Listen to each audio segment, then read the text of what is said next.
नमस्कार दोस्तों, स्वागत है आपका। और बात हम करें राजनीतिक विचारधाराओं के क्रम में प्लेटो की बात हम करे थे। और प्लेटो के क्रम में देखें तो हमने इसकी नकारात्मक पक्ष को देखा, फिर सकारात्मक पक्ष को देखा, फिर इसके बाद इसकी विशेषताएं देखी, आदर्श राज्य की या फिर न्याय की बात की हमने।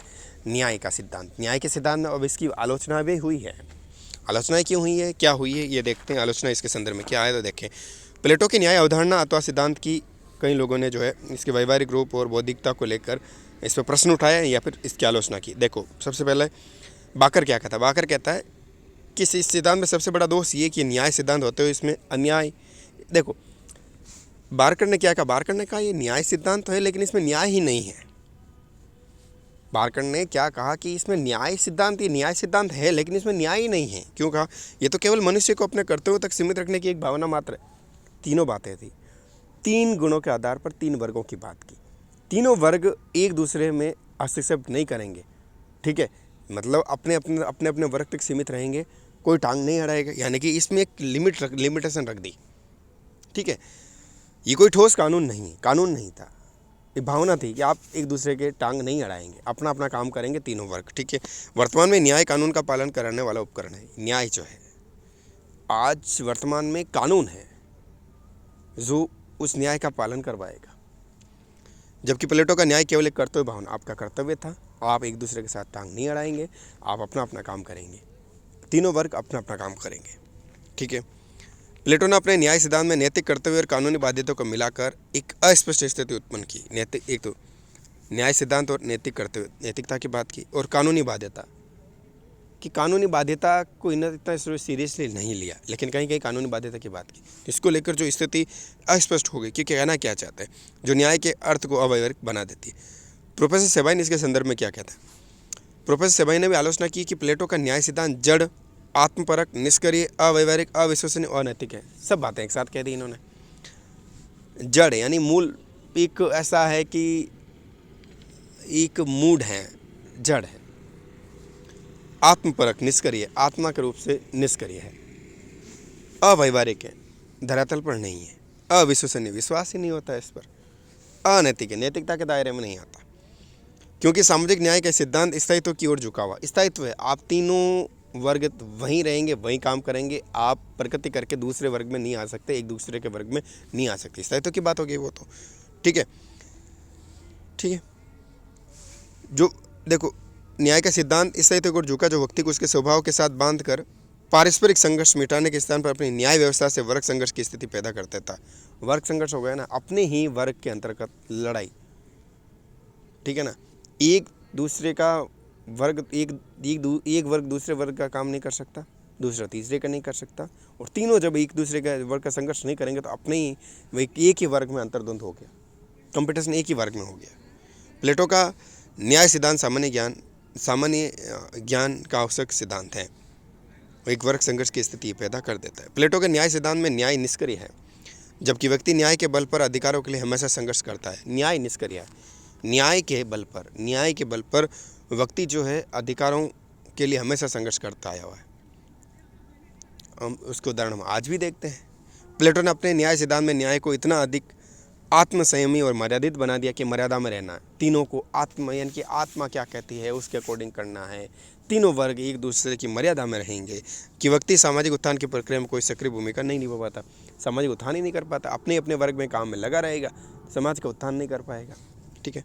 प्लेटो के न्याय सिद्धांत में व्यक्तिगत अधिकारों की तुलना में कर्तव्यों को प्रधानता दी गई। कर्तव्य कहा गया, अधिकारों की तुलना की बात नहीं की। अधिकार आपके पास, अधिकार समानता का, कोई भी वर्ग किसी के वर्ग का काम कर सकता है, जो कि उचित इसमें नहीं था कि सिर्फ कर्तव्य दिए गए, आप उस वर्ग का काम ही करेंगे। प्लेटो के न्याय सिद्धांत व्यक्ति का केवल पाक्षिक स्वरूप ही स्पष्ट रूप एक पक्ष का रूप है। न्याय की प्राप्ति के लिए राज्य में व्यक्ति का विलीनीकरण हो गया है, जो व्यक्ति के व्यक्तित्व विकास हेतु हानिकारक है। सही और उचित न्याय की अवधारणा में व्यक्ति के कर्तव्य और अधिकार दोनों का समावेश होना चाहिए, जिसकी प्लेटो ने क्या की, अवहेलना की। यानी कि व्यक्ति के कर्तव्य अलग बात है, लेकिन उसके साथ उसके अधिकार भी हैं, इन दोनों का होना चाहिए समावेश। कर्तव्य आप अधिकार दो, फिर कर्तव्य लो, कर्तव्य है तो कर्तव्य भी होगा। इसलिए अपने संविधान में क्या कर्तव्य है तो फिर कर्तव्य के साथ क्या अधिकार भी दिए गए हैं, ठीक है। प्लेटो के न्याय सिद्धांत में न्याय का अर्थ है प्रत्येक व्यक्ति का अपना प्रकृति प्रदत्ता योगानुसार कार्य करना, प्रकृति ने जो काम दिए वो करो, उसमें विशेषीकरण प्राप्त करना, ये प्लेटो कहता है। लेकिन इस प्रकार के विशेषीकरण से व्यक्ति के मनोवैज्ञानिक जीवन में बाधा उत्पन्न हो जाएगी और उसका सर्वांगीण विकास संभव नहीं हो सकता। मनोविज्ञान कुछ और चाहता है, प्रकृति ने कुछ और दिया, लेकिन वो कुछ और करना चाहता है। ठीक है। प्लेटो द्वारा समाज के तीनों वर्गों को मानव व्यक्तित्व के तीनों गुणों के आधार पर वर्गीकृत करना अतार्किक है। गुणों के आधार पर वर्गीकृत अतार्किक है, तर्क में नहीं आता। प्लेटो द्वारा न्याय सिद्धांत में दिया गया श्रम विभाजन भी असंगत है, नहीं, क्योंकि मनुष्य स्वभाव के प्रवृत्ति के अनुसार समाज को 3 वर्गों में बांटता है, जबकि इन तीनों प्रवृत्ति के आधार पर यह विभाजन संभव नहीं हो सकता, क्योंकि ये सभी आंतरिक तत्व हैं जो मानव की दृष्टि से अविभाज्य और अनायासित है। अन्यायपूर्ण है ये श्रम विभाजन भी। प्लेटो के न्याय सिद्धांत में राज्य के शासक और सैनिक वर्ग को पारिवारिक सुख को संपत्ति से वंचित कर दिया गया। सैनिक वर्ग बलशाली है, साहसी है, तो उसको सैनिक वर्ग को जो पारिवारिक सुख मिलना चाहिए उससे आपने पारिवारिक सुख को संपत्ति से वंचित कर दिया। आपका सिर्फ काम क्या, संपत्ति से उन्होंने वंचित कर दिया। सैनिक है, सैनिक में साहस है, वो सीमा पे युद्ध लड़ेगा आपको बचाने के लिए, लेकिन उसके पास संपत्ति नहीं है, परिवार सुख सुविधा ही नहीं भोग पाएगा। ये कहाँ का न्याय है? इसके प्लेटो की ये आलोचना में आता है। मानव स्वभाव तथा महिला मनोविज्ञान के सिद्धांत के विपरीत हैं ये दोनों। राज्य के संरक्षक सुख संपत्ति एवं परिवार से अलग रहकर उचित रूप में अपने कार्य की पूर्ति नहीं कर सकते। कैसे करेंगे? आप उनसे संपत्ति नहीं दे रहे हो, क्यों लड़ेगा फिर? आप वो युद्ध के लिए लड़ेगा, उसे पीछे पता रहेगा कि मेरी संपत्ति नहीं है, मेरे घर पे तो कुछ है ही नहीं, मुझे हो गया तो क्या होगा? वो आपके लिए लड़ेगा क्या डेडिकेशन के साथ?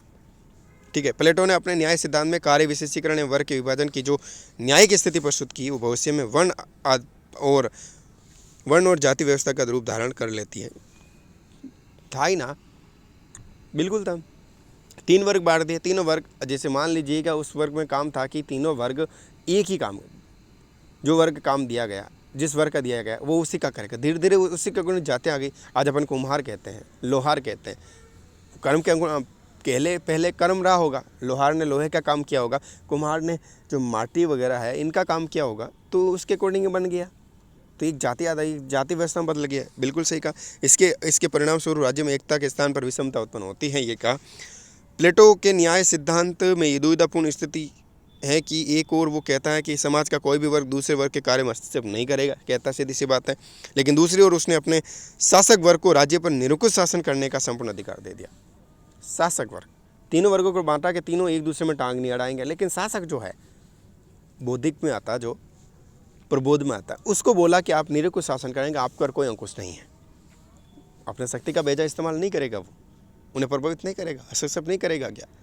ठीक है। जिसे दूसरे वर्ग के कार्य में हस्तक्षेप करना माना जा सकता, बिल्कुल क्या होगा।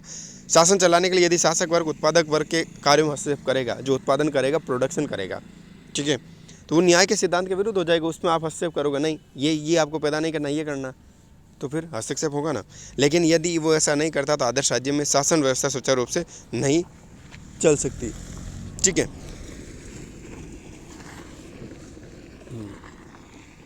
प्लेटो ने अपने न्याय सिद्धांत में न्याय की क्रियान्विति के लिए दार्शनिक शासकों को उतनी अधिक शक्तियाँ प्रदान की है कि वो निरंकुश शासक बन गए, और शक्ति के एकाधिकार के कारण प्लेटो की विवेकी शासकों के पथभ्रष्ट हो जाने की पूरी संभावनाएं बनती है कि